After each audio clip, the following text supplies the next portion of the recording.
वक्फ सुधार जन जागरण अभियान के तहत मुरादाबाद में एक प्रेस वार्ता का आयोजन किया गया। प्रेस वार्ता में मुख्य अतिथि के रूप में प्रदेश अध्यक्ष अल्पसंख्यक मोर्चा भाजपा कुंवर वासित अली मौजूद रहे। वक्फ बोर्ड की जमीनों को जांच पड़ताल कर गरीबों की मदद करना। प्रेस वार्ता का आयोजन मुरादाबाद के भाजपा कार्यालय पर हुआ। वक्फ की जमीनों को भूमाफियाओं से निजात दिलाना है। वक्फ बिल में महिलाओं को भी जगह दी गई है, जिससे महिलाओं को सम्मान मिले हैं। पाकिस्तान को भी इसका जवाब दिया जा रहा है। मुरादाबाद से पाकिस्तान के लोगों को भी निकलने का काम किया जा रहा है। लोग ही वक्फ की संपत्तियों पर काबिज थे, उसका फ़ायदा उठा रहे थे और जो वक्फ की कमाई है उसको खा रहे थे। इसका अंदाज़ा आप इस बात से लगा सकते हैं कि सच्चर कमेटी की रिपोर्ट के अनुसार 2006 में 4,50,000 के आसपास संपत्तियां थीं। उनकी आय हुआ करती थी 163 करोड़, जबकि 2013 के सर्वे के अनुसार वो 8,72,000 हुई और कमाई हुई 166 करोड़। यानी कि दोगुना होने के बाद भी कमाई में कोई ख़ास बढ़ोतरी नहीं हुई। और जो सच्चर कमेटी की रिपोर्ट बताती है कि जितनी वक्फ की ज़मीनें हिंदुस्तान में हैं, उन ज़मीनों को अगर देखा जाए तो लगभग 100 अरब रुपए के आसपास कमाई पर एनम यानी कि प्रतिवर्ष हो सकती है, जिससे भारत के गरीब मुसलमानों की शिक्षा, स्वास्थ्य और उनके जीवन यापन के लिए उचित प्रबंध हो सकते हैं।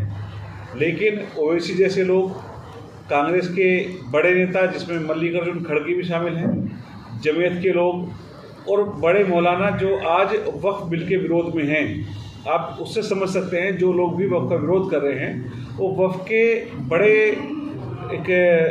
उन्होंने उस हिस्से को खाया है, गरीबों के हिस्से को खा करके और कब्जा करके उन्होंने अपना भला किया है।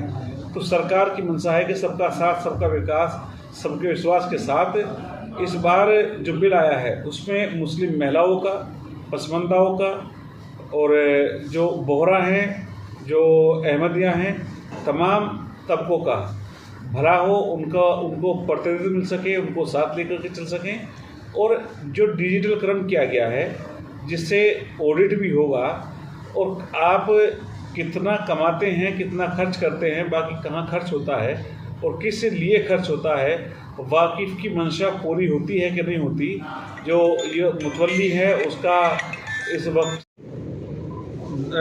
कानून के रूप में अपना काम करेगा। तो जो सर्वे होगा, सर्वे के अंदर जो ज़मीनें कब्ज़ाई हुई हैं उन ज़मीनों को गरीबों को देने का काम करेगा। और जो लोग अफवाह फैला रहे हैं कि मुसलमानों की मस्जिदें छीन ली जाएंगी, मुसलमानों की दरगाहें छीन ली जाएंगी, मुसलमानों के इबादतगाह को छेड़छाड़ किया जाएगा, किसी की भी धार्मिक भावनाओं से खिलवाड़ नहीं किया जाएगा, न किसी मस्जिद का, न दरगाह का, न इबादतगाह का, न कब्रिस्तान का।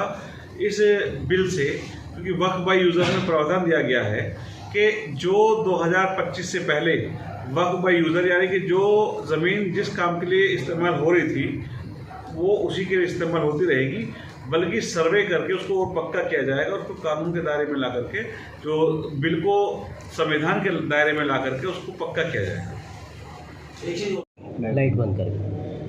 देखिए, जो मुस्लिम पर्सनल बोर्ड के लोग हैं वो कांग्रेस के पिछलग्गू हैं और कांग्रेस के इशारों पर वो लोग मुसलमानों को धरने में और दंगे में झोंकना चाहते हैं। जिस तरह से CA NRC में और जिस तरह से जब संविधान के लिए दुष्प्रचार करके लोगों को भटकाया गया, बरगला गया, उसी तरह से मुसलमानों को दंगाई टूर बना करके कांग्रेसी फिर से सड़कों पर बिठाना चाहते हैं और शाहीन बाग जैसे धरने करना चाहते हैं।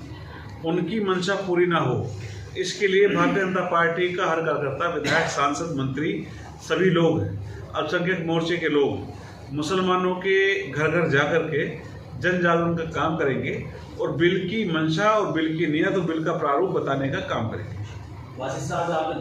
देखिए, जब से भारतीय जनता पार्टी की सरकार आई है और मोदी जी देश के प्रधानमंत्री बने हैं, देवबंद से लेकर के और नदवे तक और ओवैसी से लेकर अजमल तक सबका ईमान खतरे में है, मुसलमान खतरे में है, इस्लाम खतरे में है और अब शरीयत भी खतरे में है।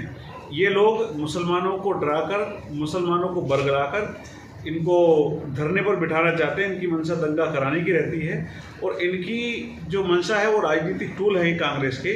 ये उसी इस्तेमाल से लोगों को, चाहे वो चुनाव हो चाहे अन्य प्रकरण रहे हों, ये अगर आज़ादी की बात से देखेंगे तो ये कांग्रेसी उसूलों पर चलते हैं, कांग्रेसी दायरे में रह कर काम करते हैं और कांग्रेस के एजेंट के रूप में काम करते हैं।